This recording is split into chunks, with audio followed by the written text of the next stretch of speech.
La reproducció sexual de les plantes.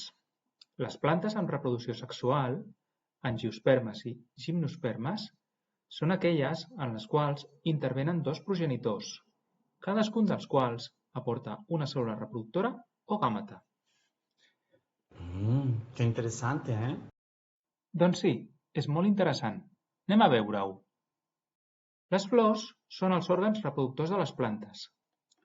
Estan formades per la corol·la, un conjunt de pètals de color generalment vistós, el calze, que està format per un conjunt de fulles verdes i petites, anomenades sèpals, a la base de la flor, que serveixen de suport a la flor. Els estams són els òrgans sexuals masculins de la flor. Estan formats per una part prima i allargada, anomenada filament, i un engruiximent final que rep el nom d'antera. A les anteres hi ha els grans de pol·len, dins dels quals es troben els gàmetes masculins.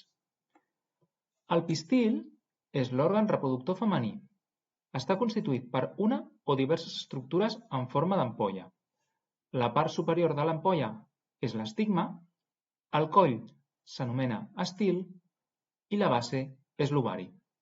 A la base, en aquest ovari, hi ha els gàmetes femenins, dits oosferes o, de vegades, també òvuls.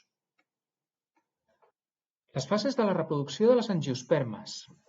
Vale, un momento, espera. Torno a repetir. Les fases de la reproducció de les angiospermes. A les angiospermes, la reproducció consta de 6 etapes: pol·linització, fecundació, formació de la llavor i del fruit, dispersió i germinació de la llavor. La pol·linització és el transport dels grans de pol·len des de l'antera d'una flor fins a l'estigma d'una altra flor i intervé el vent o altres animals. La fecundació és el procés pel qual el gra de pol·len arriba a l'estigma on es desenvoluparà un tub pol·línic des de l'estigma fins a l'ovari. A l'ovari s'uniran els dos gàmetes en un procés dit fecundació. La formació de la llavor i el fruit. Un cop s'hagi donat la fecundació, el calze i la corol·la s'assecaran i cauran.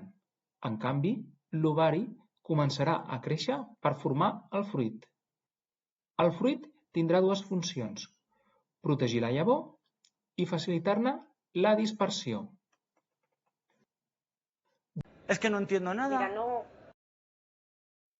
Tranquils, que de seguida acabo. Dispersió i germinació. En madurar, el fruit caurà de la planta. El vent i els animals s'enduran aquests fruits, és a dir, els dispersaran, evitant que les llavors contingudes al fruit hagin de competir pel mateix espai.